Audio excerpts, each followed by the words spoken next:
So welcome to Agribusiness Matters Town Hall. My name is Venki Ramachandran.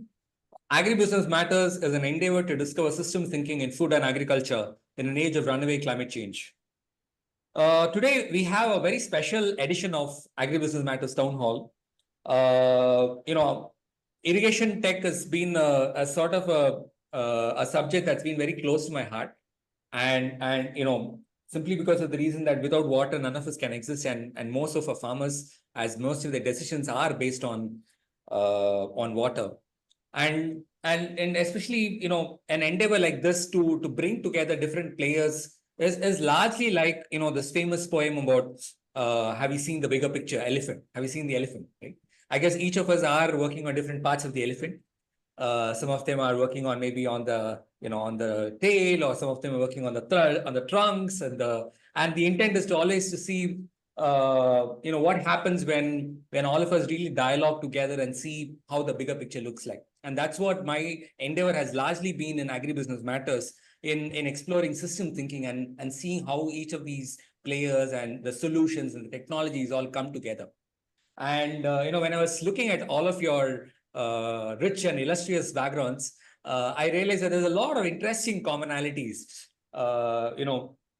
From I'm not, of course, not even going to go into the Ivy League universities and that credentials, but what was interesting is each of the players here in terms of irrigation have been pursuing diligently impact along with technology. And there's always a very sweet spot that is very, very critical, especially in a domain like irrigation tech, right? And I also noticed that each of you, have made significant shifts especially in the advent of pandemic, right? I see Jasveer exploring cultivation, moringa cultivation, and I see Naveen getting into also going off grid during the COVID. And also Amit, also I see you've also been very much into the focusing on prioritizing on the impact vis-a-vis the technology. And of course, Shri, from working in Seattle to kind of building in the to running the entire irrigation tech in India is again I can't imagine that kind of endeavor in any sane way. So and so there's a lot of interesting commonalities here. Somebody is doing farming. Amit is talking about farming as a service. Sri is talking about irrigation as a service. And we again talk about so many aspects of bringing in technology, and whether it's AI or sensors or cloud. And so there's always been a sort of an interesting sense of that this space, especially irrigation, right? The reason why it is slightly more, and I find it endearing, is it's a space that even the VCs ecosystem really generally don't tend to understand. People who are betting on technologies, who are looking at the ahead curve, also don't really tend to understand this ecosystem. And that's also a reason why I always find it fascinating to look into this space a little more closely. So, with that kind of, initial set of context setting in, I would love to maybe to pass the mic, back to all of you to maybe give a bit of introduction of how did you really end up in a domain like, irrigation or whatever you want to call it, like whether you want to call it like, the names doesn't really matter, right? Whether you want to call it a solarization or renewable energy or you want to call it as purely from a sensor. So we are all looking at it from different lenses. So maybe to start off with, what really led your journey from whatever you're doing in your past to what we are currently doing in. So if you could just have a round of introductions and we can get our conversations going.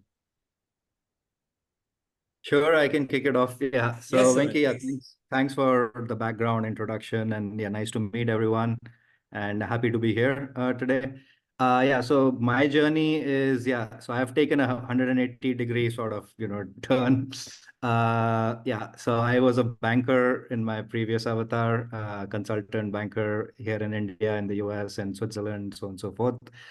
Eventually, I met Clementine, who I guess, my co-founder at a climate entrepreneur workshop in Europe. That's when, we realized, we have a similar vision, and we weren't sure. I mean, at that point, we didn't know that's what we were going to do, irrigation. We knew we were going to do something in renewable energy. That was sort of the umbrella, topic. And we started actually developing our own technology in the labs in Imperial College London. That was to use all sorts of agricultural waste. We were waste agnostic, and yeah, so we did do a prototype. But around that time, prices of PV were declining pretty sharply, and we were like, okay, by the time we bring our technology, it may be too late to make the impact we want to already start creating today. So yeah, we chose in favor of innovating on the business model side of things rather than on technology side of things. So as a company, we are more technology driven rather than technology led. Anyway, fast forward, we started with lighting homes. This is at a time when the Indian national grid hadn't expanded to the level it has today. Roughly about 300 million was still not connected to the national grid. They were still using kerosene lamps for lighting at home and so on and so forth, and other fossil fuel based fuels. So yeah, so we actually started by developing developing mini grids for lighting homes. But so the move now to irrigation actually is an organic demand from the grounds up. So while we were lighting homes, our customers were telling us, while all this is good, but we really don't value this that much, right?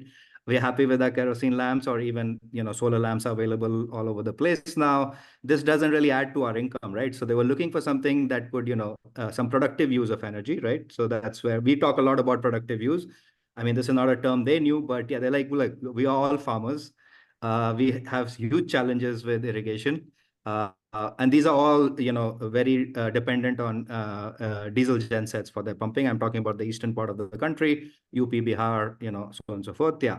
And yeah, especially in the summer season, when the water table dips, we have to dig large pits, lower the pumps. There's a lot of drudgery involved. Petroleum prices were deregulated around the same time, or a little bit earlier. So they were climbing, of course. So it started becoming more and more unaffordable for them, and so on and so forth.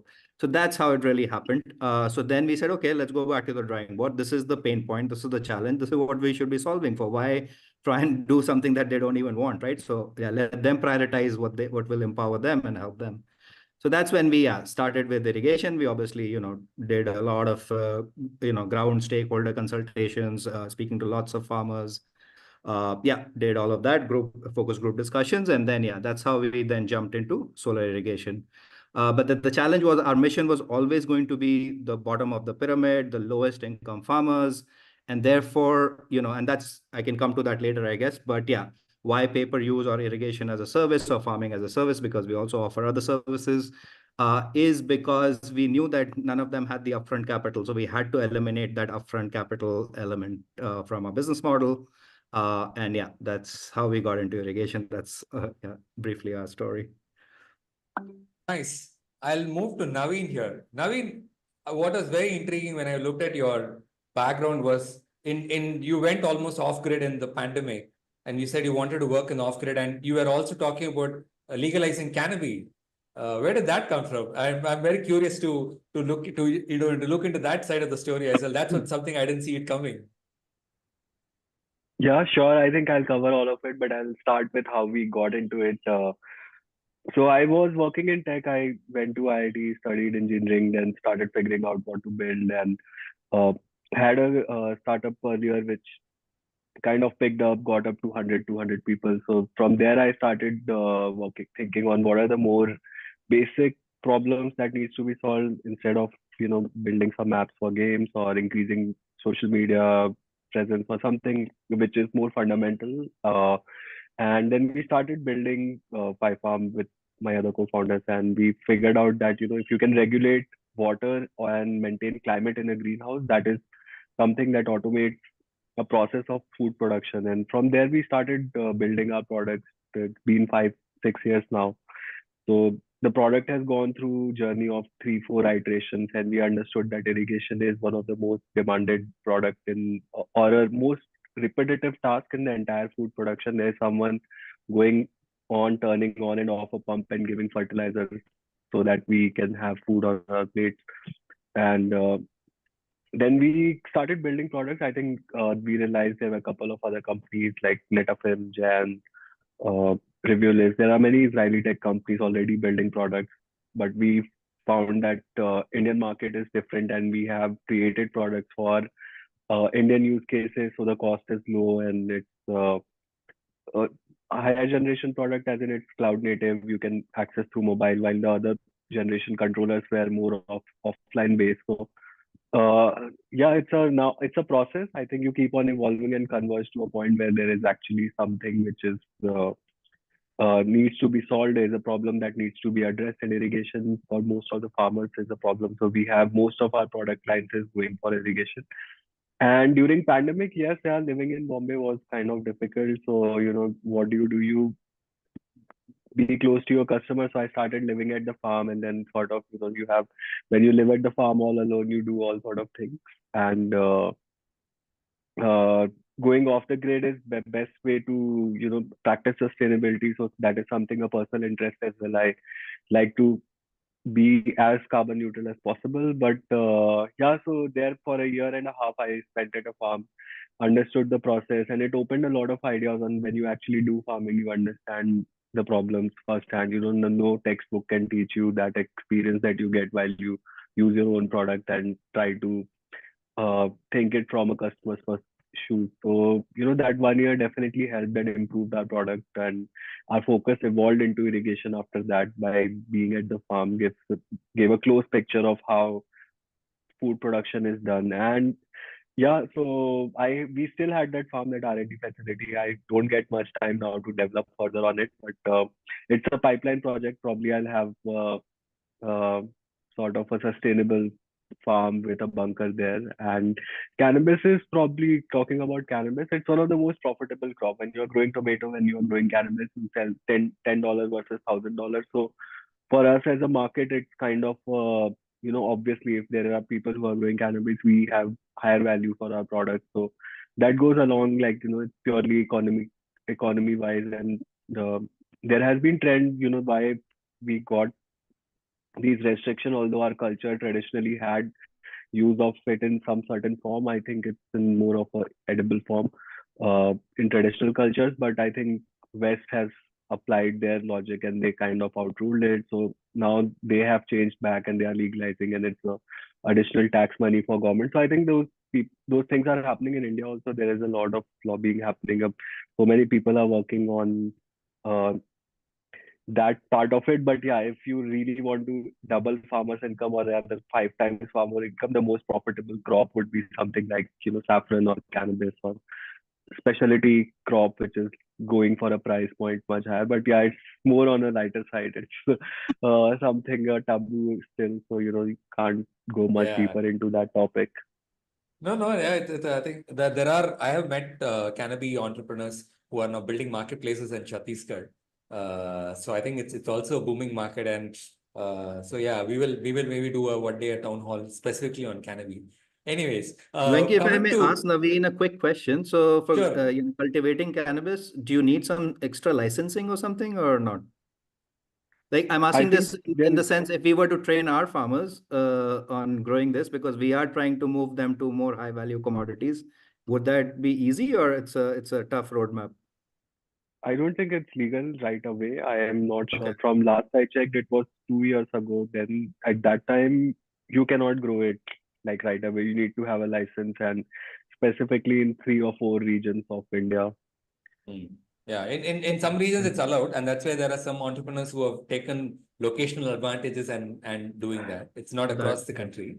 So I am not sure if yeah. it's hemp or if it's cannabis. I think both are two different things. Hemp is Yeah, a yeah, yeah, yeah, different. yeah, yeah. There are people who are trying it out. Yeah. Anyways, we'll move to water now again. Yeah. Shri, you've spent time in IT consulting, and then you had this brilliant idea of running this company from Seattle and while doing our operations knee deep in India. I mean, how did you really think that was possible, and how do you manage to do that?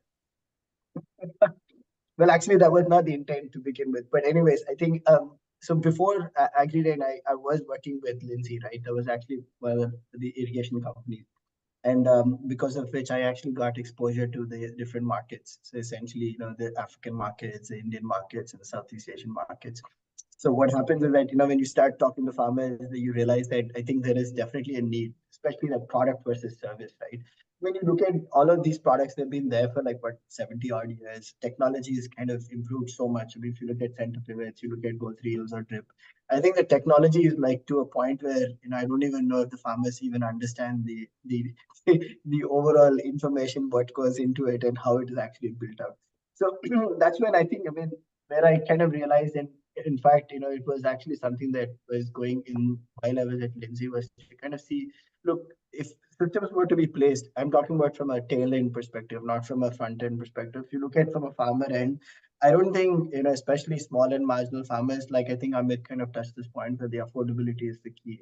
I don't think the farmers, I'm not even talking about, Indian farmers. I'm talking about even US farmers. If you really look at even Australian, US, South African markets, I think in the last 7-10 years, if you really look at it, I think everybody is moving to leased or hardware as a service or long-term lease or usage based.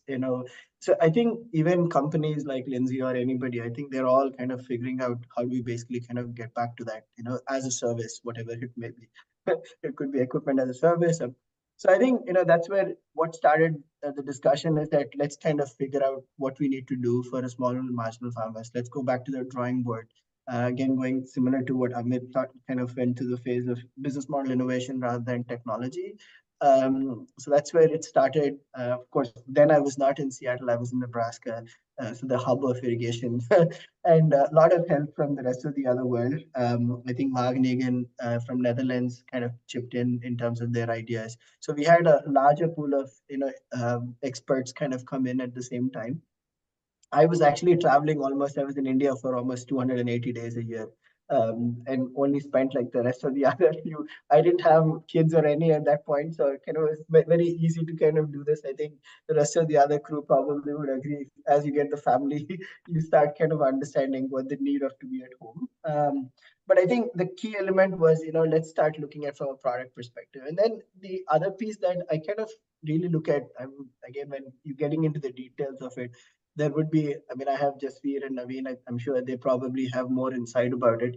Other than switching on, pump on and off, I think the technology that no matter how much, regardless of where you are in the world, I wonder if farmers are actually ready to pay for it. That's the biggest question that I have. It's like, so it's been the same challenge since 2017, even prior, I would probably say even 2014.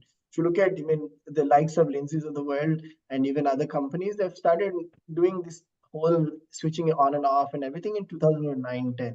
And I'm talking about since then, we're talking about 15 years. Still, farmers are resistant at the larger pool. I'm talking about 1,000-acre, 2,000-acre farmers, individual farmers.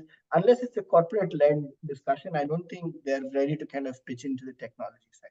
So that's where I think, that's where we were trying to see how we can bundle, how we can bring in. And now we're talking about on this side where technology costs, and then on the other side, we have the water, right? Where you see, water surplus is now gone. Now we have water deficient. It's especially in India or any parts of the world.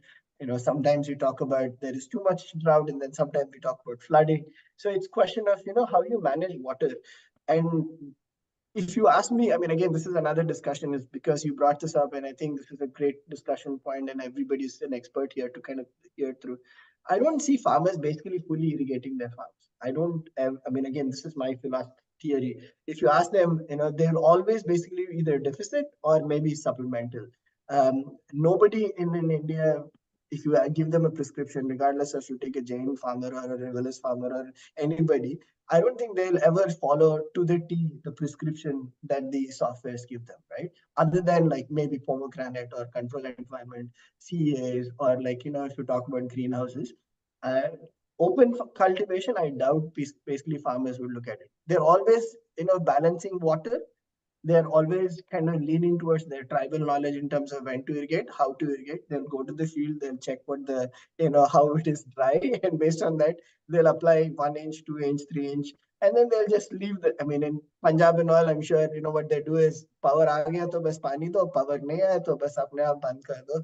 There's no technology there, right? I think the electricity gods would actually kind of dictate when to irrigate, how much to irrigate. So I think, that's where all of these kind of started, we pondered about this for almost 3-4 years. I started thinking about this since 2016 and finally ended up starting my own because I don't think this is an initiative a larger companies would essentially take, especially, if they're product driven and been there for 30, 50 years, I don't think they'll probably take this challenge on.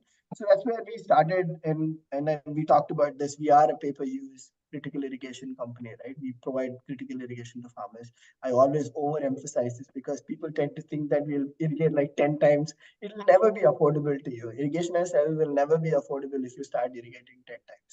And again, I mean, we started with one irrigation system. We are very system agnostic because, again, what I feel is regardless if you're a center pivot or if you are using a hose reel, I don't know about drip yet. I'm still kind of in this process of thinking about it, but I think systems will basically be there, and it's about how we kind of look at it from an overall machine usage efficiency perspective. I think what we realize is hose reel at the tail end with a tractor driven sharing way. I think it kind of gives you that value add.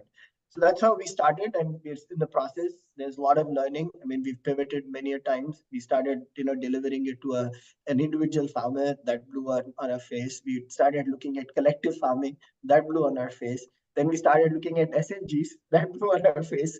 We started looking at FPOs that blew on our face. So finally, we decided, you know what? I don't think anybody will basically own it. So we started owning the machines. We have our own people who basically go ahead and just like I think Oorja, we also do the same. We have our Jal Sevaks or the irrigation water entrepreneurs. They basically go irrigate and we give the farmers. I think we're slowly pivoting from there. I think there is now new use cases that we are actually developing in terms of both, helping the groups and also kind of bringing the water entrepreneurs on ground directly by themselves. But I think, I mean, overall, what we feel is that I think irrigation as a service is picking up. Governments are seeing that if there's a value add to it. We have also learned a lot in terms of what the ground realities are. Eventually, I think we'll pick it up. This could be I'm not saying is the only magic one, but probably could be one of those things for small and marginal farmers. And again, going back to that original question of ag tech advisory and all, maybe a bundling of all of these services. I mean, this is what we tout about. Many of you probably would hate me by saying this, but we always say we're not going to charge you anything. We're not going to charge you for tech. We're not going to charge you for advisory. We're not going to charge you for anything. Just take irrigation to begin with. Let's start there. We will get you all of what you need to do, whatever that is. I don't think you need to be boggled down. Let's start there. So we've just started that journey, and we're in the process. So you asked me how am I managing from Seattle. I wake up every day at 2:45. This has been like this for many years, 20 years. I think it's even my consulting days. I used to manage across the world. So I had my share of no sleep, but I think I'm now used to kind of waking up 2:45 in the morning and work till like 9. It helps me with the family because I can spend time with my son and after that. So yeah, that's how it is. Great. Jasveer, I want to come to you. I saw you've also been dabbled in different technologies from VR labs to teaching, being a professor in institutes, and then to starting off with sense-it-out automation. Right? What has been your journey? And I also saw that you have been working in the drought-prone regions of Marathwada and with few NGOs on specifically on helping them transition from cultivations. What has been your journey that has led you to from what you were originally doing to where you are right now? Yeah, so I think the seed was sown somewhere 15 years ago in my engineering days. I was doing engineering from Wadia College before doing my MTech from IIT Bombay. So during those period, local engineering college, you have this robotics kind of things that you kind of build yourself on. And at that time, one professor came and told me, he was from Nasik. He told me that these grape farmers have gone they are not earning enough because this year there has been unseasonal rain. And how do you solve this problem? So thinking on those lines, I started working towards what kind of farmer problems I'll be able to solve. And eventually when I was doing my MTech, I was thinking of which ways I'll be able to solve. And I built a few projects also. And immediately after my MTech in 2014, I was curious on how can I actually become an entrepreneur in this agri-tech space. And I started that is the time I met my other co-founder, and I had joined Wadia College back again as an assistant professor, and he gave me the R&D lab. that this you can work on a lot of electronics things out of the lab. I mean, I did not have any money. I did not have any agriculture background, so I started going around meeting a lot of farmers. I think 2015 to 17, I met more than 1,500 2,000 farmers, and I understood a variable issues initially. When I was so, the mind of an engineer is more like, coming directly towards a solution, right? So I would, come directly towards thinking, okay, this is the solution, this is the solution. So I would say that, there has to be a greenhouse which needs to be completely automated, and it needs to be connected to other greenhouses. And this greenhouse, when it has some produce, it will share its algorithm with another greenhouse with a similar cropping pattern, and it may be in some other city as well, because the atmosphere can be completely controlled inside. So there is no problem at all.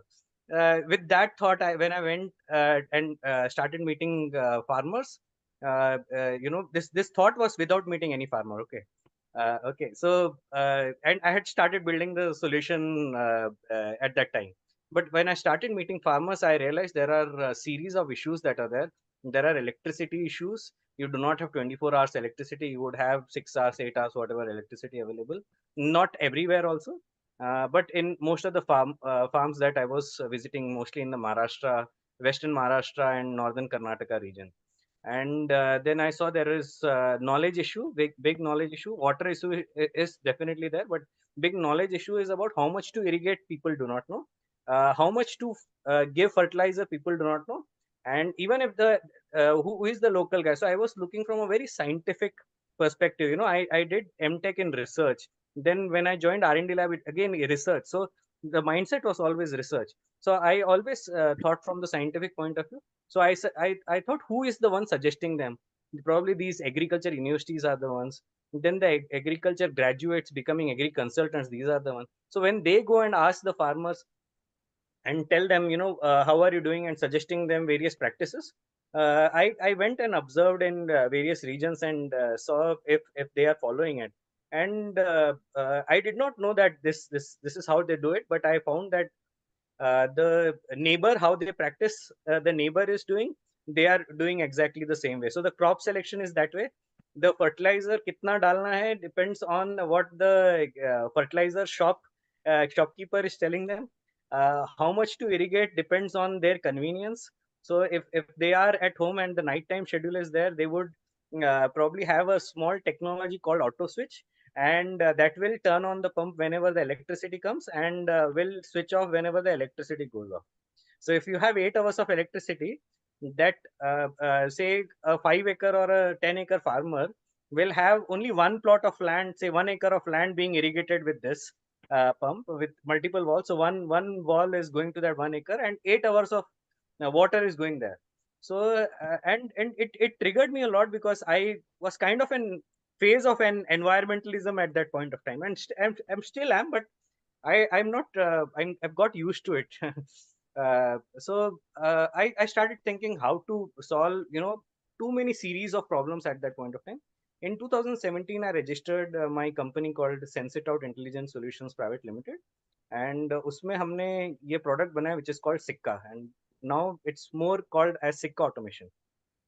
तो इस product में we started looking more towards water as a common denominator, that we thought कि इसको target करेंगे, fertilizer वगैरह पे आ सकते हैं eventually.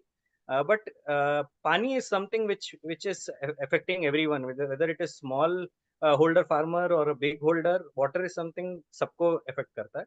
And we started looking around. हमने I really wanted to connect with a lot of farmers. So I'm coming to a question where you mentioned मैं मराठवाड़ा में farmers को जाके बहुत मिला था. So I remember I connected with Mayank Gandhi नाम का एक बंदा है. तो वो थोड़ा politically driven था पहले, बाद में he went on to social service पूरा करने लगा. And he actually revolutionized Marathwada में, जहाँ पे लातूर, बीड, परली, ये जो regions है जहाँ पे बिल्कुल पानी नहीं जाता, वहां पे ही ट्रांसफॉर्म्ड दैट रीजन्स जहाँ पे पानी बहुत सफिशिएंटली होने लगा, और farmers are moving to horticulture from their regular cotton soybean, and income बहुत बढ़ रही थी. तो ये सुन के मैं भी उनके पास जाके पहुंचा और it moved me quite a lot कि यार बहुत बड़ा इम्पैक्ट है। तो उसने बोला मुझे ज्वाइन कर ले, तो आई वाज लाइक कि यार प्रोडक्ट तो बन रहा है अभी, जब तक बने I really need to understand farmers well. तो मैं उनके साथ 1 साल जाके काम किया, फार्मर्स का पर्सपेक्टिव लिया।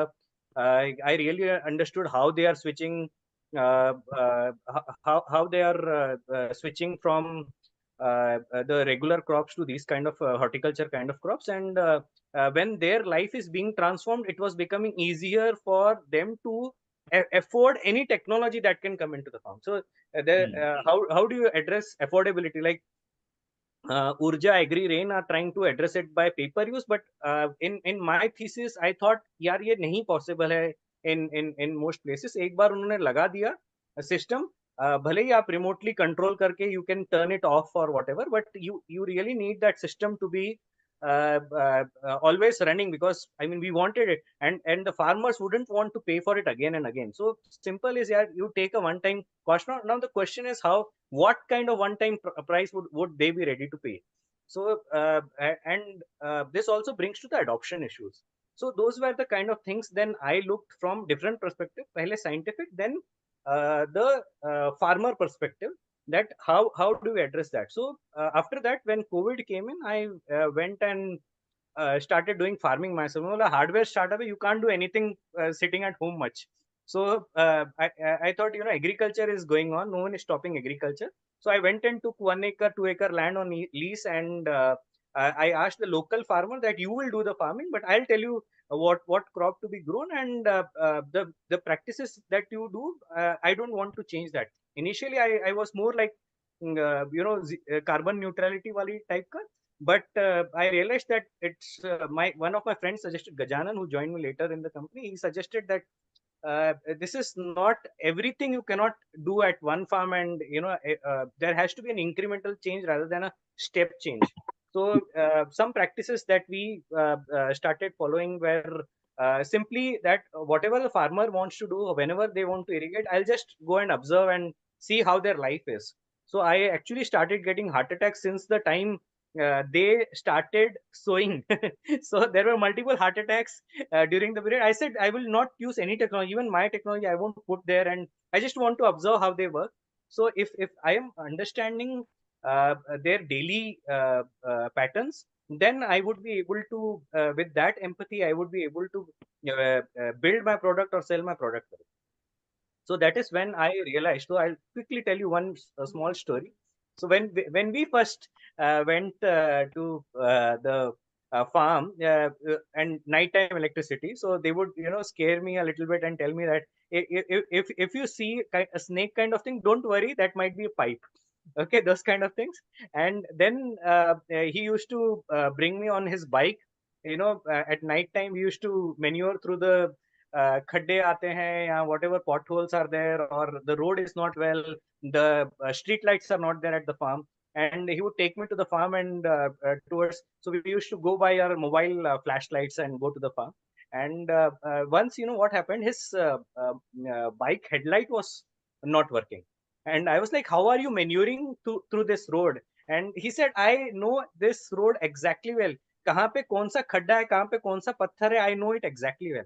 Okay, so I said, but daily so many tractors go around, and if even if just one rock comes from this point and moves to this point, this person is not going to exist, and the family is only going to know the next morning. So so these are the things I realized, that it's more of a convenience problem for the farmers than actually having more saving of water or getting more yield. So that is where the adaptability will increase if we bring convenience. So that's kind of my journey so far, till I started SICCA and put it in the market. See, when you're dealing with a topic like water, I think just like each of us are grabbing our water has a way of finding its place here. And that's where the conversation, even the initial introduction itself, got into the thick of things.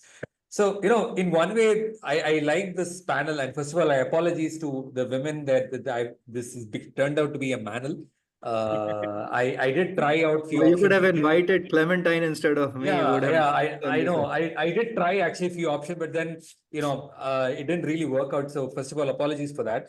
Most importantly, one reason where I was looking at all of you in some senses is it's a microcosm of the entire irrigation landscape, right? You have people like Naveen and Jasveer who are at the core of innovations from a product perspective. Whereas from Amit and Sri, you are looking at also from a services, from a pay-per-use kind of model perspective, right? And another aspect is that, like much like India's right now, the hottest political topic is about North and South.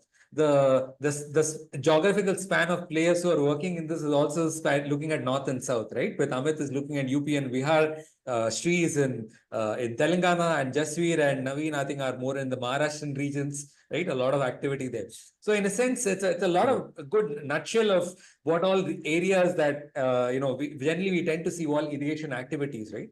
And maybe so at one level, I want to start off with the point which Amit made, right? That fundamentally farmers know that they can't do this farming without water, but they also know that it is not going to add to the income, right? And that is the central challenge, right? And while we may all be environmentalists and being scared of a Mad Max kind of a future, right? Which is most likely to happen when I look at the data. In that kind of a scenario, right, I want to look at what kind of decisions and trade-offs you make in terms of designing technology. I want to start off with maybe with Naveen, right? One person was telling me that you have built the BMW for irrigation tech in terms of making it more smooth and convenient for farmers to not just to irrigate but also do fertigation, right? What are your trade-offs when you're looking at to kind of building technologies, and especially in a kind of domain where we know that people are not going to pay for it, and even if they start using the technology, the water is not so available. There are there's so multiple levels of constraints you're talking about, right? So I'm very curious from a product designer and from a technologist perspective, how do you really look at the question of technology and what is the right kind of solution per se? Right.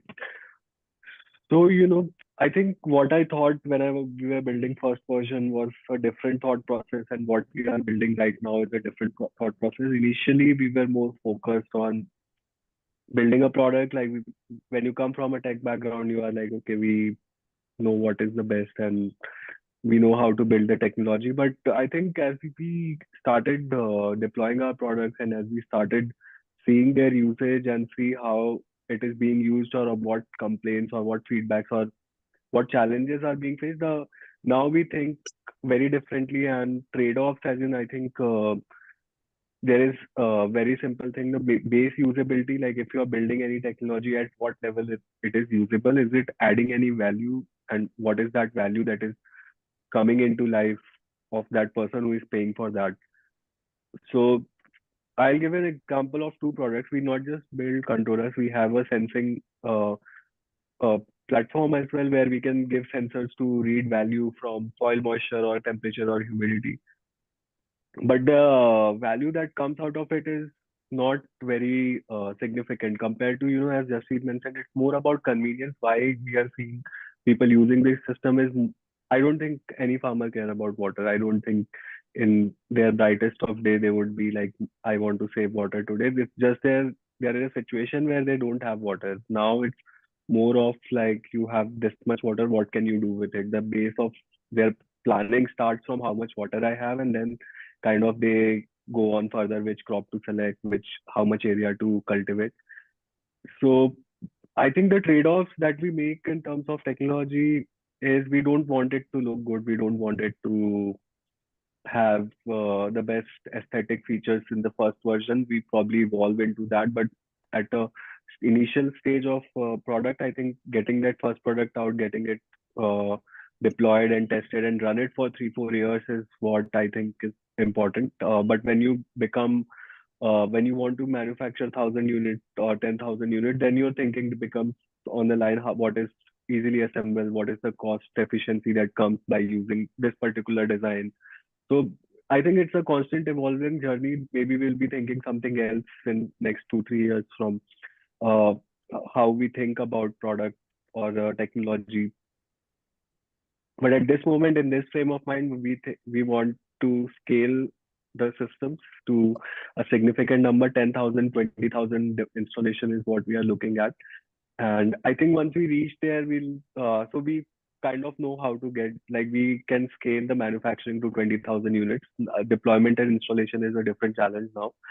But I think once we reach that point, we'll have to make trade-offs on, probably cost-wise. We'll have to cut down on certain features to make it more affordable for the lower side of the pyramid. As for any technology, our adoption is coming first from the highest value market, which is greenhouses and row cropping, grapes, pomegranate, banana. And then slowly we are going into more commodity crops like cotton, sugarcane, corn.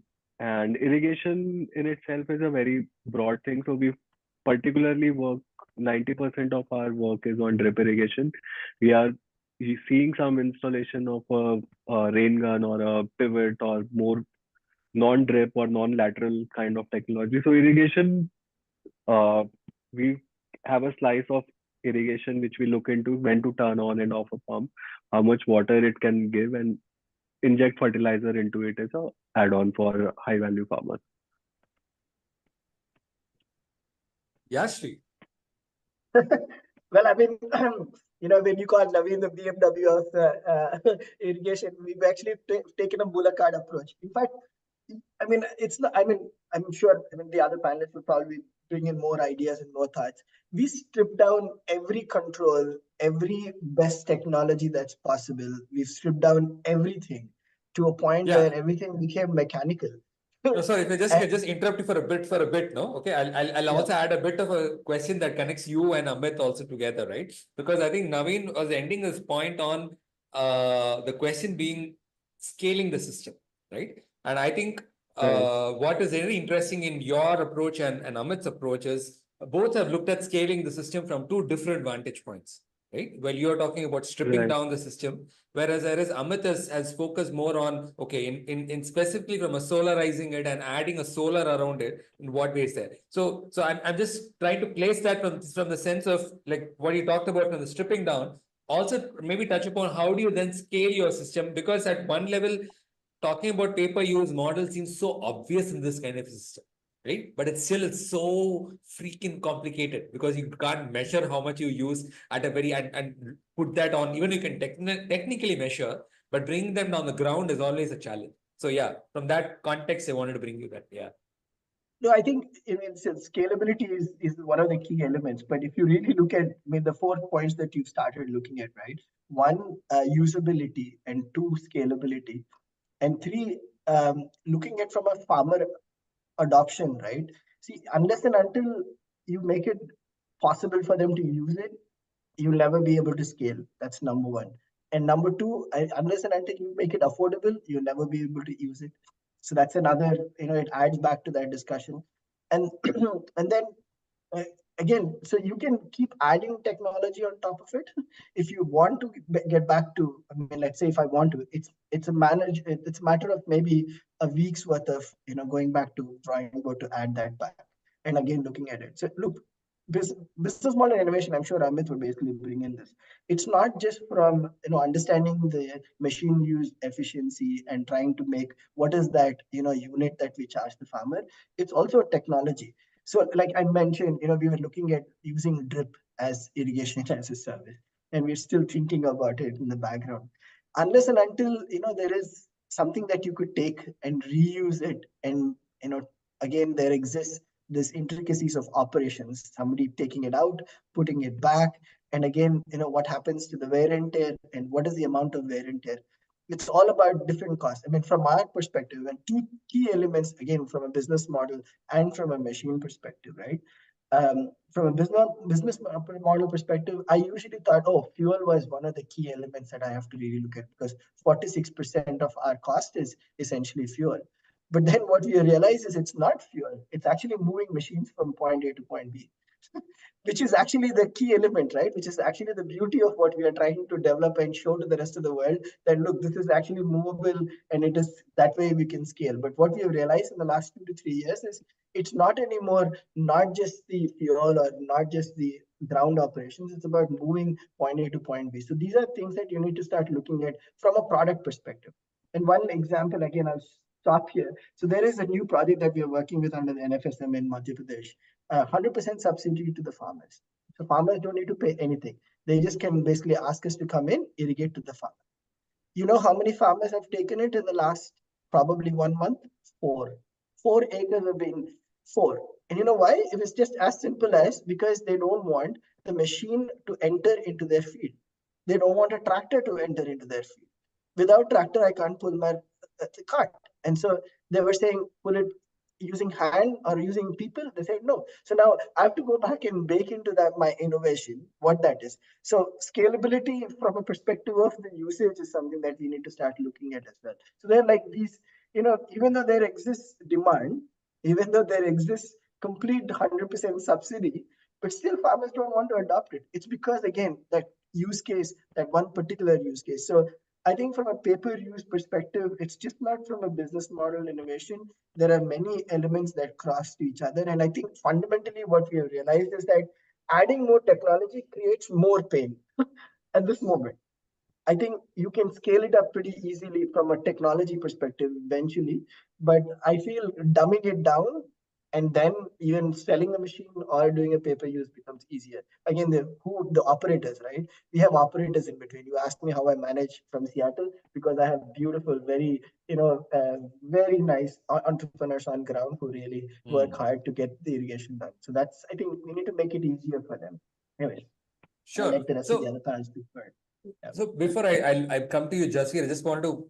I know Jasveer has his hand up, but yeah, if I can follow up with I want to follow up in terms of for you, I think from a renewal perspective, right? We know we're talking about the targets that are being set for the PM Kusum scheme, and 500 gigawatts. India wants to go renewable by 2030. There are a lot of these targets, right? And I have also been in the field trips in the UP in regions, right? And typically when you have a solar water pump, the immediate question is, you promised at a certain time, but after 3 o'clock onwards, the intermittency and not intermittency gets a problem, and all that. right? Yeah. So in which case, how do you look at scaling your solutions there, and what is been your secret sauce that help you scale a bit?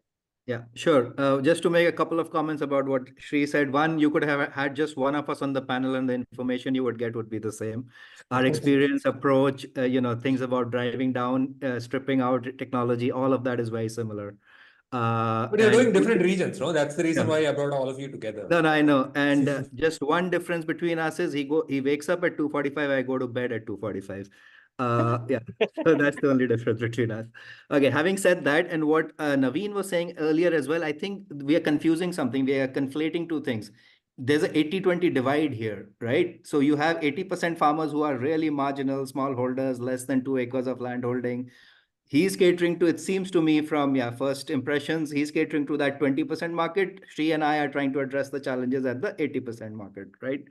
Unless, so that's what's going on over here. And if I don't think there is there's that debate is not really, doesn't hold too much value because, we're looking at two different markets and he's doing what he's doing to address. I mean, he's looking at orchards and for the grape growers who want a more technology there. And that's why one of our services failed, the cold storage, which is actually the product market fit for the smallholders was not good.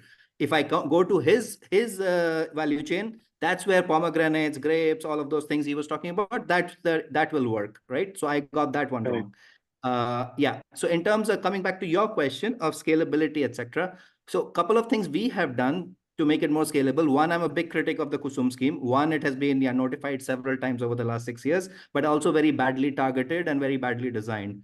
I don't know if you're going to get into discussing Kusum or not, but it's shown as this Panisha of solving everything, but it's doing nothing, to be honest. No, I'm familiar with the work Shakti Foundation has been doing on that. So we can do that discussion separately also. But I would love to hear your thoughts one, on we made why our is it the problem systems. One other difference between how Shri is approaching this and us and the challenge that he faced.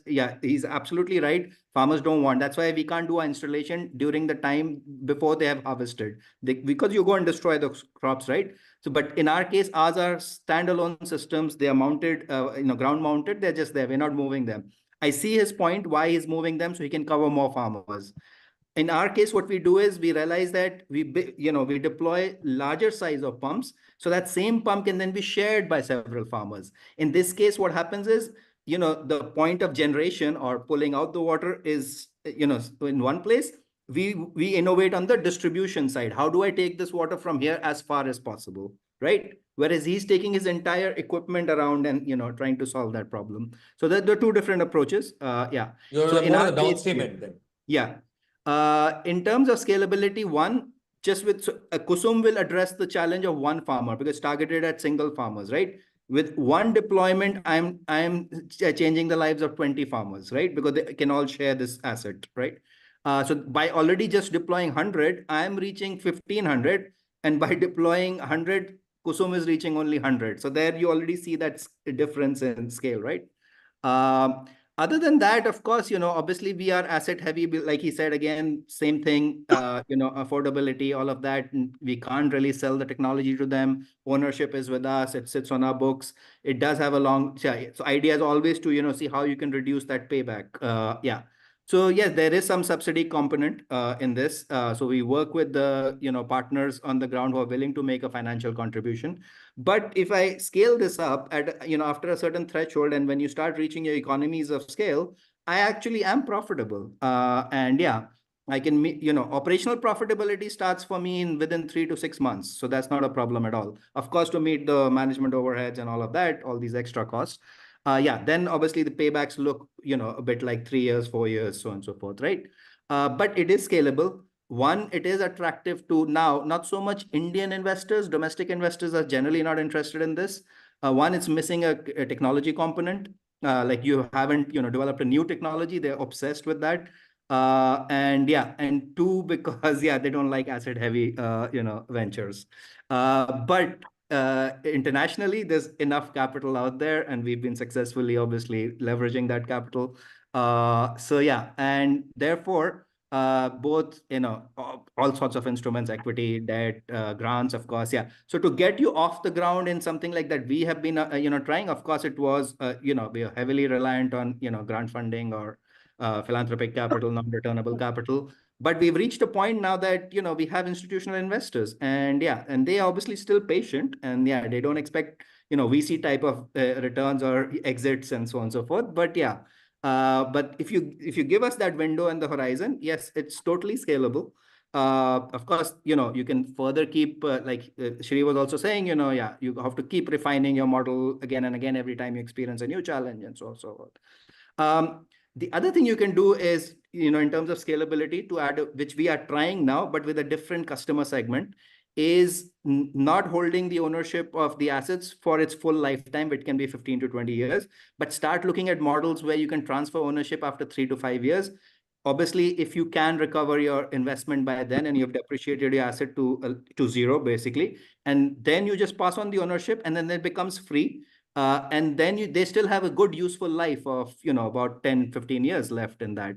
And this is what we're trying through a slightly different model, which is B2B2C. So customer profiles remain the same. We cannot do a mission drift. We are very impact driven. But instead of engaging directly in supplying the product or the service to the farmer, the end user, we will work with agri businesses. We are in, late stages of conversations with quite a few of these agri businesses. So they procure it on behalf of the farmers, the service. And obviously, a lot of them are now suddenly getting, concerned about value chain sustainability, and yeah, they want to decarbonize their supply chain and so on and so forth. And that's what's driving them to even consider something like this. And then they either, if they want to charge their farmers, or some of them have these pay per produce model. So they'll procure from them at the time of that, they'll adjust the cost of all the inputs that they provided. Maybe it's seeds, irrigation, fertilizer, what have you. So yeah, so that will then make us a little less asset heavy, and therefore we will have the capability to scale even faster. And these agri-businesses, and sometimes even larger corporates like PepsiCo, for example, they depend for their supply chain, they're dependent on farmers. They're working with huge amounts of farmers, 1,000, 5,000, 10,000, right? And suddenly you have a market opening for even as a service model with so many farmers. And that's where I see the scale will really come for us. Yeah. Interesting. I want to come back to the question of technology also, right? Because at one level, I think, Jasveer, I remember our last conversation where we were talking about, at some level, when you start collecting the data, we start influencing certain behaviors, right? I think Naveen is also looking at water score meters for giving that. And you also have looking at systems where eventually through data, you can also nudge them to take better decisions in terms of.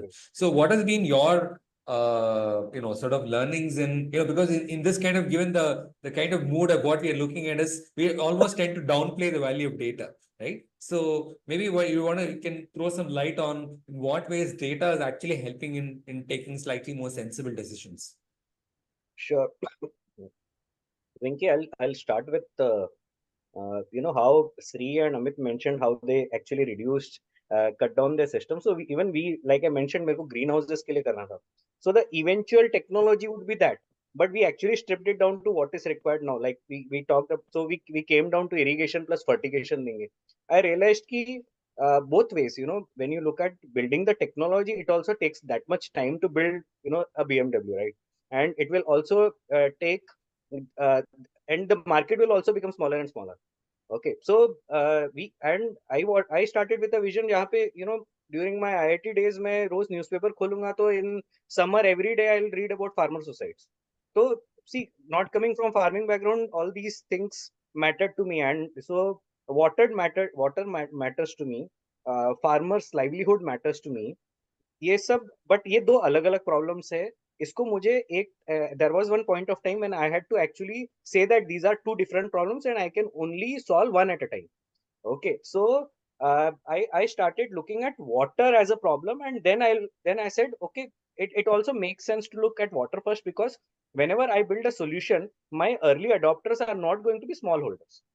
To make smallholders my adopters, it is going to be to take a huge energy to get there. So who are going to be my early adopters are going to be probably very progressive farmers, and how do we define this progressive farmers was a challenge. So we started looking at maybe the, say, grape farmers. Okay, so when we say 86 small and marginal farmers are there, and 14% are the rest medium large farmers. So 86% also hold 50% land holding, and 14% also hold 50% land. So if I want to save water as an important, मैं अगर 14% को target करता हूँ तो भी उतना ही water में save करूंगा या कहीं ज्यादा I'll save water.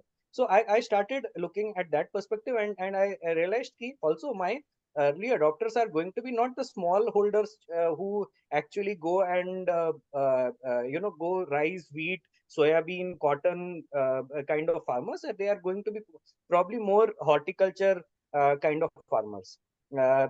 Grape and pomegranate are prime, but also if you can come down beyond horticulture, we can say sugarcane, and specifically those farmers who are actually doing it because they are having it as a secondary profession. So they might be all these farmers are probably also advocates, or these may also be teachers or someone, but these will be early adopters who find it difficult to go to the farm.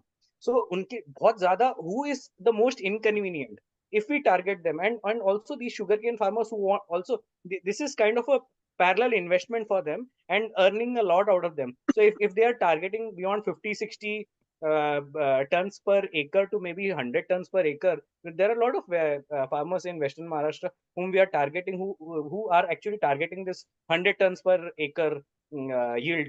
And these are the farmers who we are looking at. These are the ones who are progressive.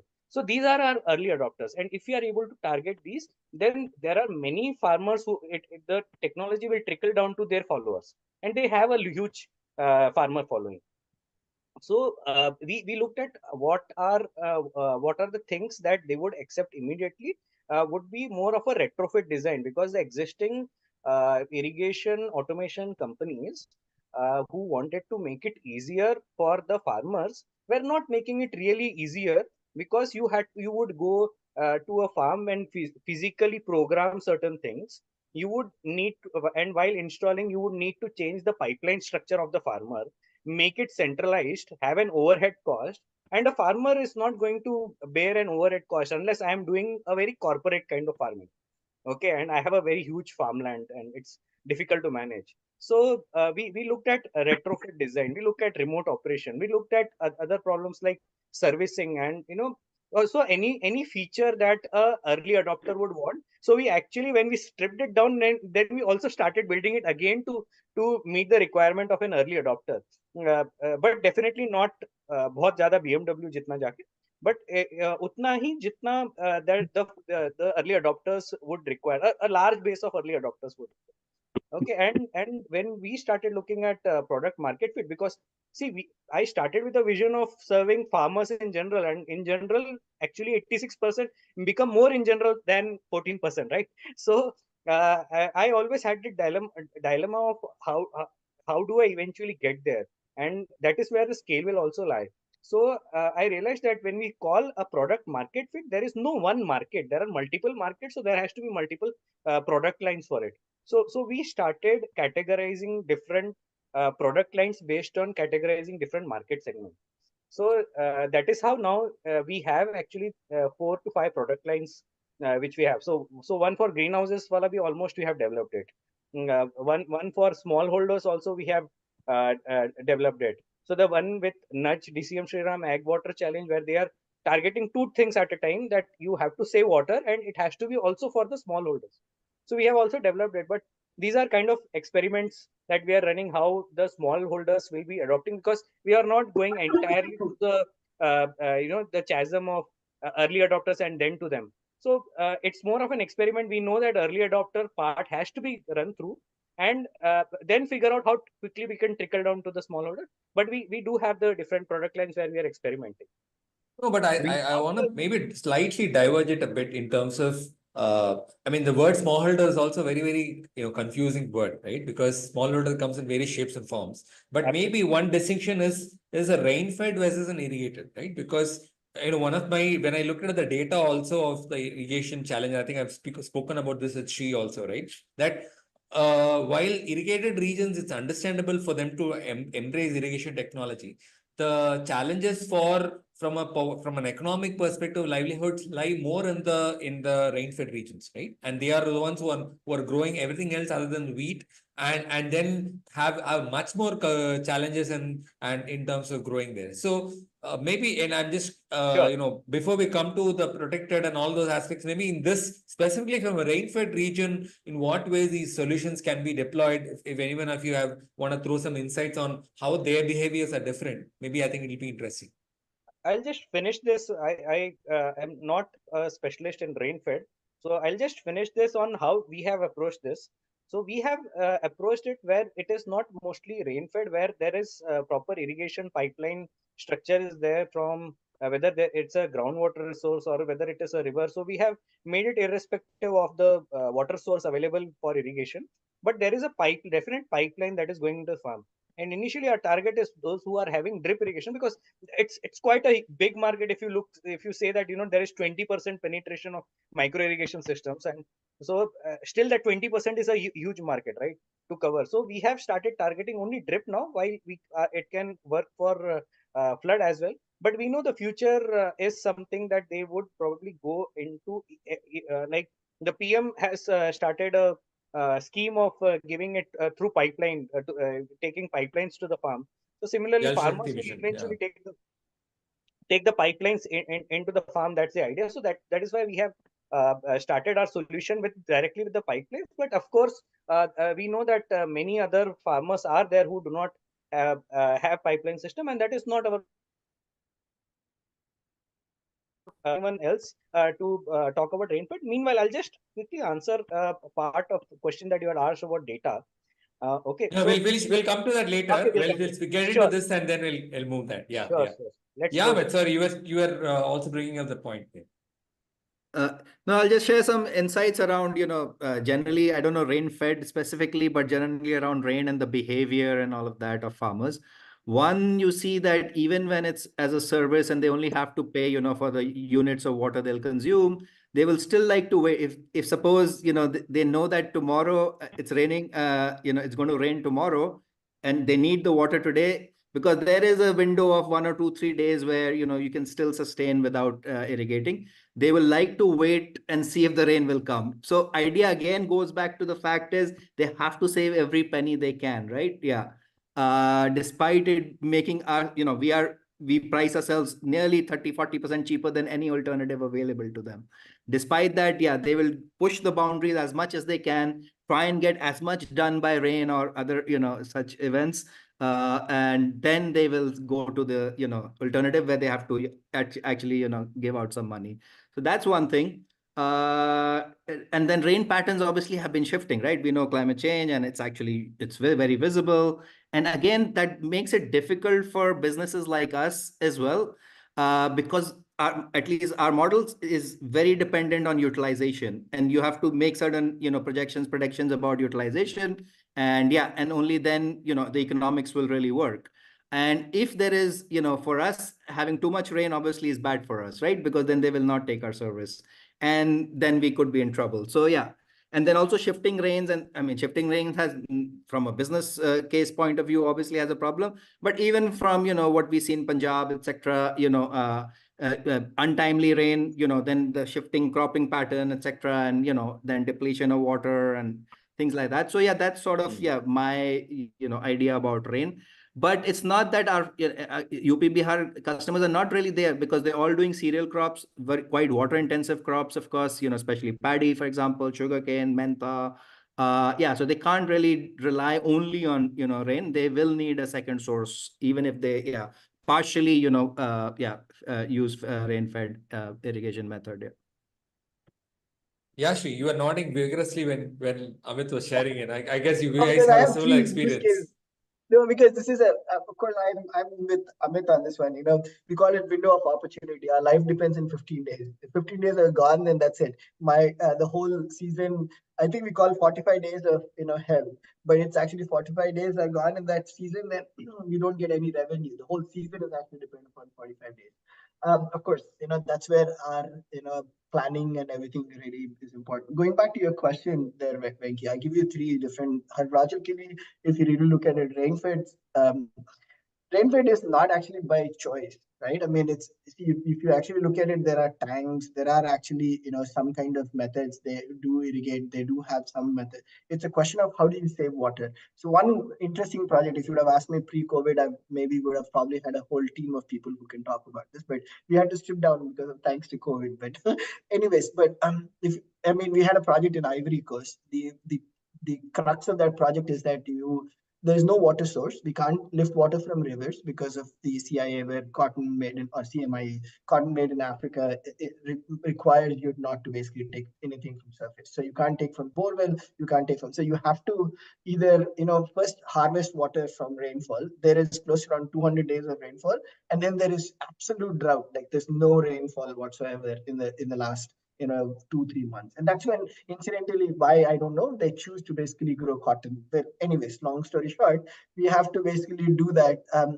And number one key thing is that, without knowing the gullies, without knowing the hydrological behavior, how water comes in, you cannot really make decisions on this. So interestingly, we had to kind of bake in that as part of our overall culture. We cannot just say, okay, there is water available. Without water, of course, we can't irrigate. But we have to understand what the hydrological behavior around it. So in that case, we failed because the infrastructure costs outweighed the overall value that we could actually provide. Forget about irrigation as a service, any irrigation whatsoever. So in fact, if you ask me, it's a great project to start with. We did not realize it. And again, similar conversations could happen. I'm talking about the negatives, and then I'll also tell you the positive aspect of this. This is the first thing that you could talk about, because this is where you would actually see it pretty much everywhere in India. But Indian agroclimatical situations are very different. That's a beauty of where we are. Even if you take Marathwada or even Bundelkhand, funny thing, we have a center pivot project that's happening in Bundelkhand. It's raining in Bundelkhand right now. We could not basically dig a farm pond for the last 3 months only because it's been raining. Can you believe that? So this is, again, a shift in climate change, what Amit is talking about. Again, going back to that, so we had an Anantapur project. Anantapur, it's in South, and then it's between Karnataka and that area where Drought-prone region. Yeah, they grow grounded. Prior to Srinivas, before they basically was a canal, it's a complete drought prone area where you basically see like, you know what, we have to bring.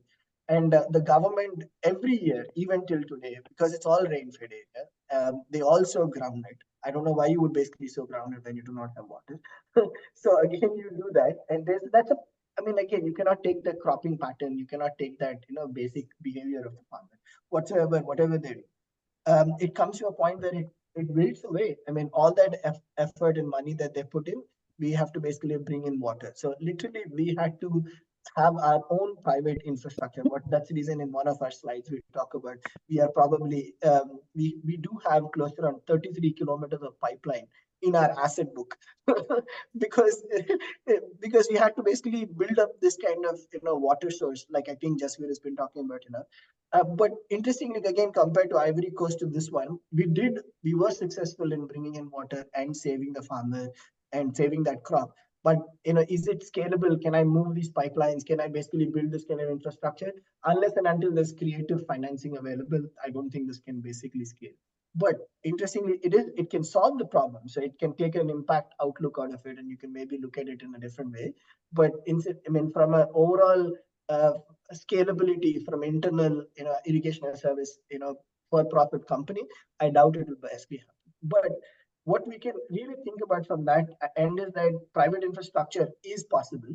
It is actually profitable. So in a rain-fed situation, I think you might probably want to find it like maybe the likes of IFCs or the World Banks, or I don't know who. I'm just basically bringing in names there. Not that this is the right format, but I think there are creative ways.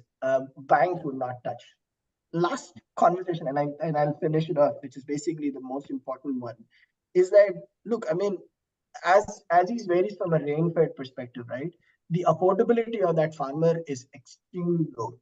So your intervention has to be also pinpointed. You cannot basically, and it has to bake in all of these costs. So rain-fed farmer cropping patterns that you look at, the income that they basically make, or at least the bottom line they make, has no meaning for irrigation as service. So to begin with, to start with, right? Is there, unless and until there exists a strong private infrastructure foundation or a creative financing, the affordability for any of these crops, unless it's changing, then we would not basically be able to do any of this. So I mean, what we always say is we actually work with rain-fed farmers. We have no choice because we are able to basically move a machine we can, but it is very targeted. I don't think we can scale up in all areas, but we look at it from mostly the impact perspective. In fact, we were actually working with some CSR funds and they wanted to basically do this rain-fed area. So that's when we started looking at it. But in fact, maybe we shouldn't have looked at it. We burnt our hands. So okay. Yeah, I mean, I also want to bring in, I think Reshmi and Dyuti in. We've been talking for almost now the past 1 hour 15 minutes.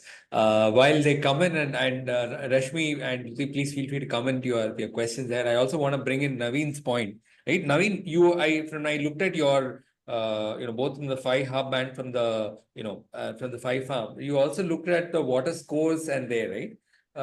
And this is a question which I initially asked him from Jasveer and David. From both your perspective, what ways where we talk about infrastructure, private infrastructure, right? And I think for the potential for change in these 14% of farmers, which I think Jasveer is talking about, I think their potential and critical significance is also very, very important, right? In what ways do you see good infrastructure that is really emerging in, right? Because you're also doing a lot of work in the protected cultivation space, where there is also a huge impact for scale and bringing in slightly more systems there. What areas where you see some of those aspects also coming in here? Right. So it's again, for agriculture, anything you touch upon, it's a very broad and diverse, where you give an example of elephant. So, it's a sub-elephant inside an elephant, where it depends on infrastructure, plan. I think there is a limited amount of water. That's the constraint you start with, either at a farmer individual level, or at a community level, or at a state level, or you go at a country level, where you understand how much water is available either through rains or through groundwater or through surface water.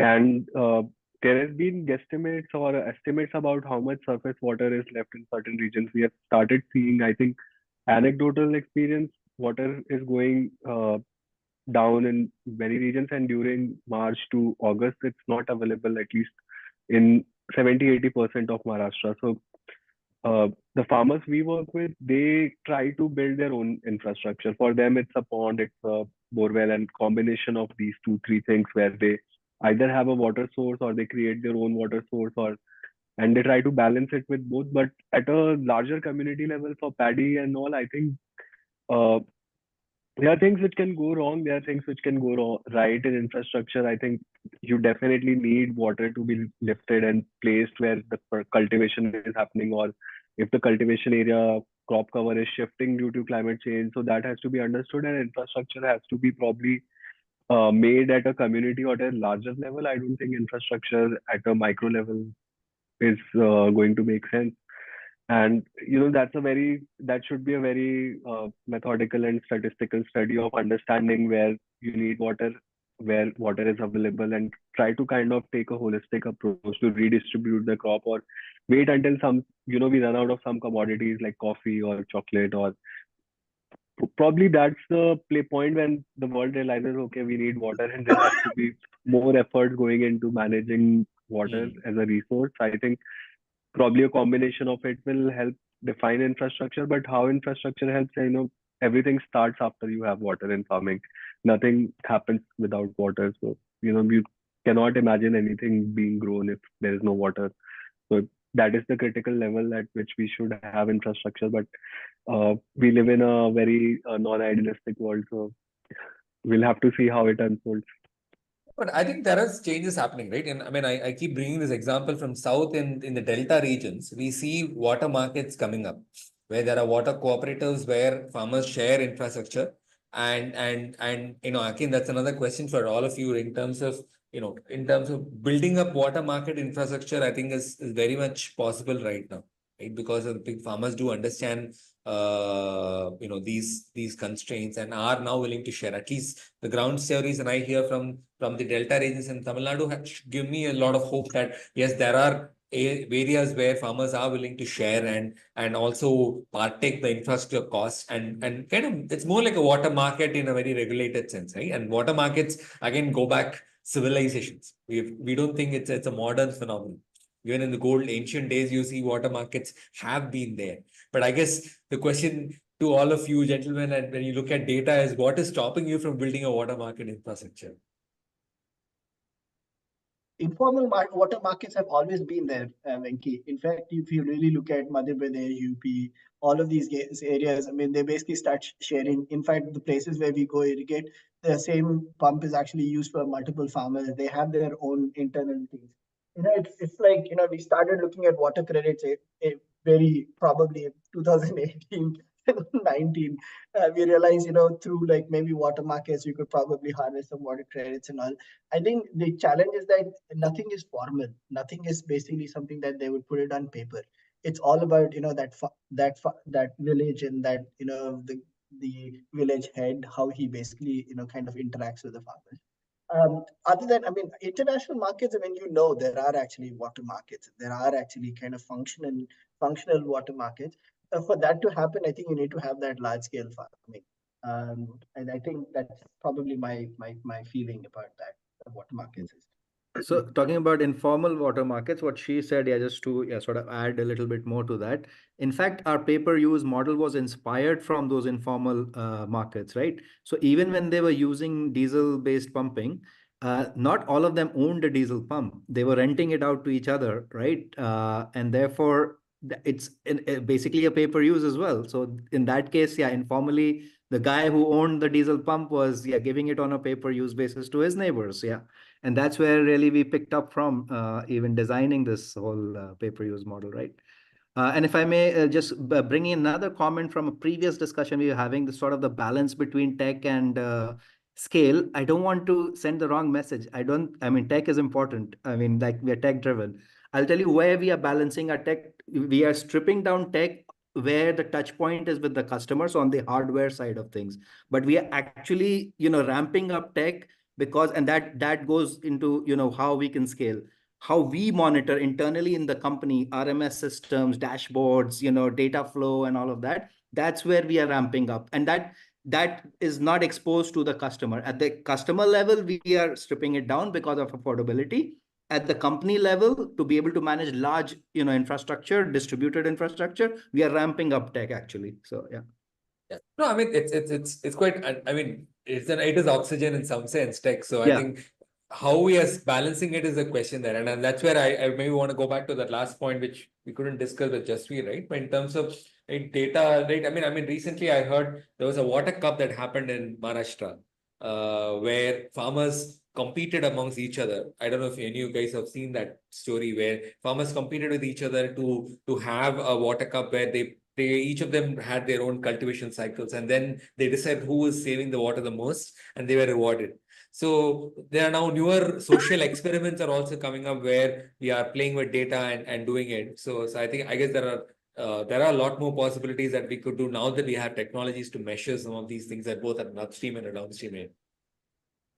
I think one place where water market is coming up is also the community irrigation projects. I've seen there are a lot especially in the Western Maharashtra region. Then there are a few in the Marathwada region, and the problem is when they do not have enough groundwater, they try to lift it up from the river source, and when they lift it up, they then the community has come together that we would want to share it.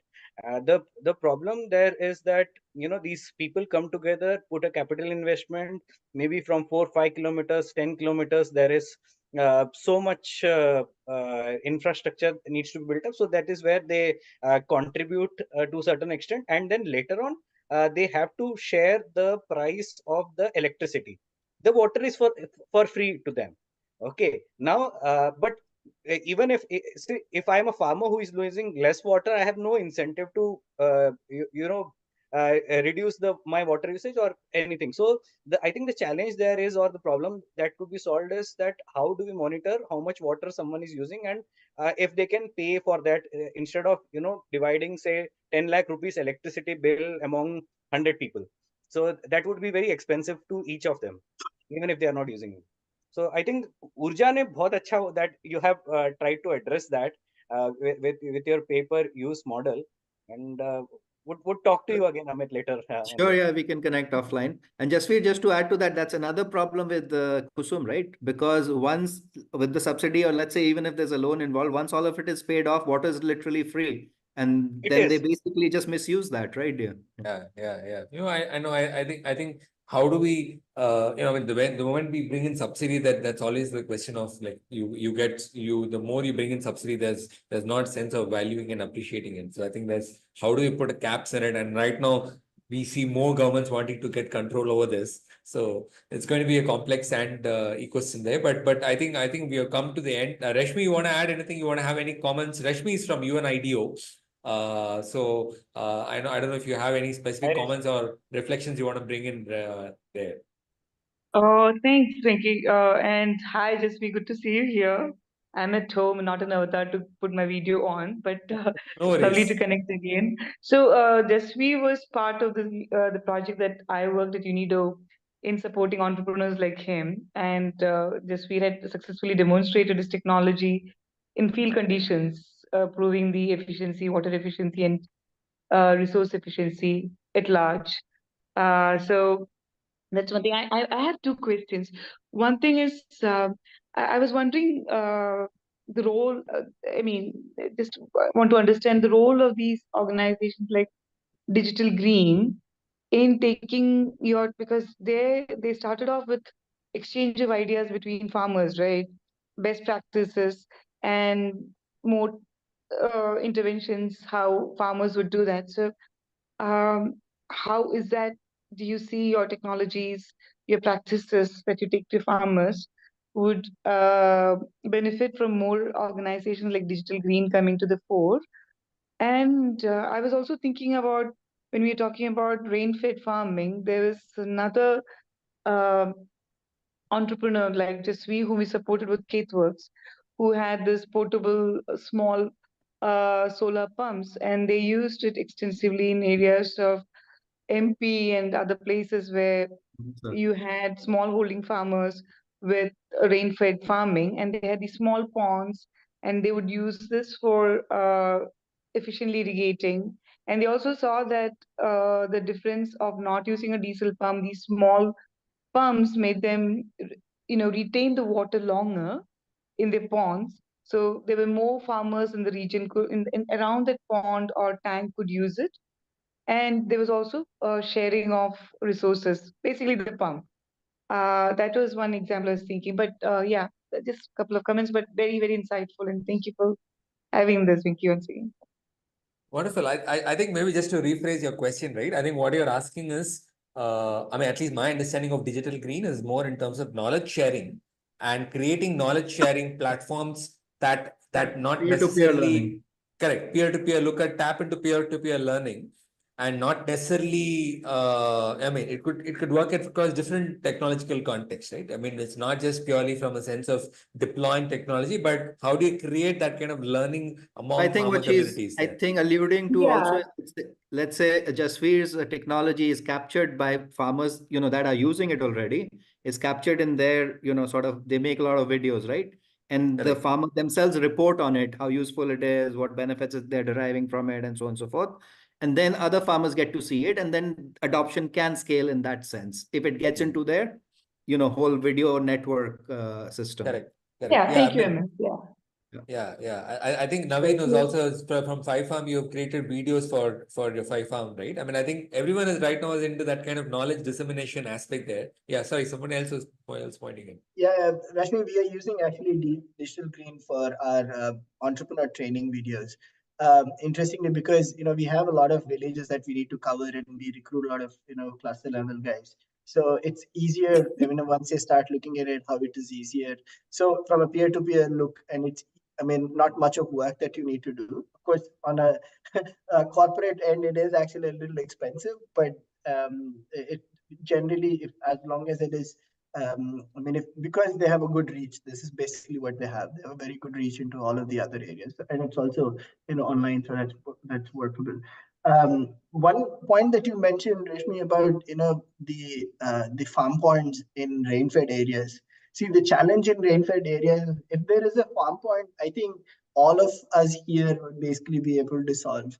The challenge here is not having a farm point or not having a pipeline in that area in and around a kilometer, because that's the problem. If it is in and around a kilometer, I think all of us here will probably be able to solve. So, I mean, again, going back to that rain-fed situation, I mean, I feel maybe the private infrastructure route with the government or some kind of a financing route would probably work, but again, it's too high level. We need to kind of figure out it's a use case by use case, village by village. How far is the water source? Where is the cluster? And Sorry, Thank you Sri, so much. Sorry, Sri, I wanted to ask this before. What is the water source you use? I had kept my hand up for that. Oh, okay. Yeah. Interesting. We use every water source that's possible. So we can basically tap into rivers, farm ponds, pipelines, any canals, or maybe we have, for example, our longest. I mean, we say to the farmer, if you have water in around 850 meters, that's our basically the way we've designed our system. So if you have 850 meters water in 850 meters, we'll lift and we'll provide you, and then we'll move away. But there is an expense. So if for every 250 meters of water source, then we will basically change our pricing based on that. So they will know exactly. See, again, in the farmers that we work with, right, the challenge here is laying that pipeline, owning the pipeline, even though it's shared. Again, that pump itself, double pumping, all of that is actually an extra cost. And that too, see, if you look at, again, you worked in Maharashtra, right? If you take that Maharashtra exact, so for example, Chana in around October, what happens is that they need to irrigate because it becomes quite dry. They want that irrigation to happen. In fact, they don't have a sprinkler set. They don't have anything. They would even go and buy a non-ISI mark 35,000 rupees sprinkler set to come in and use it, and they will kind of rent the pump and the overall pipeline, and they'll figure out all of this. So in our case, what we are trying to do is you kind of come in and enroll with us as a cluster. So we will figure out all of this for you. You don't need to kind of think at that point. And we know, again, talking about Venki, the data. So we are, like how Amit kind of saying, we are planning for that 15-day windows. We are looking at, weather forecast. We're looking at, what the cropping pattern is at each individual farm level. And in fact, we are also measuring, moisture every 10 days. In fact, that point of time, because this cluster is already there, we are using handheld moisture sensors. And then we are also using satellite imagery to kind of see what's happening. So all of this is happening behind the scenes. Where the farmer doesn't even care. He doesn't even log in to see what we are doing. But at the end, we are delivering that service to them. So just with the point that you're asking, we do that. We do all of this end to end, and data is actually kind of used to kind of make those decisions. Very interesting, Sri. Great. I think we've almost come to the end of this panel. I don't want to test your patience anymore. We can go on talking. I think entrepreneurs, we start talking. I mean, that's the whole thing, right? When artists come together, we talk about cheap turpentine. So you start talking about things that we'll start getting into each of these aspects there. But it's been fantastic conversation, very, very candid conversation. So I really appreciate all of your candor and your humility in sharing and what have been your learnings and all our. I think we are dealing with an extremely complex scenario, complex system, ecosystem, and given that it's getting with climate change, with the change in El Nino patterns. I mean, it's just February 8th, and there's already a drastic rise of heat in Hyderabad, which is again showing the shifting climate, and in what ways climate change is going to play more and more havoc in the times to come. But I guess that's where technologies like these, in terms of irrigation tech and all the related ones, are important in building some kind of resilience and helping farmers also brace some of these impacts and vulnerabilities there. So on that note, thank you very, very much.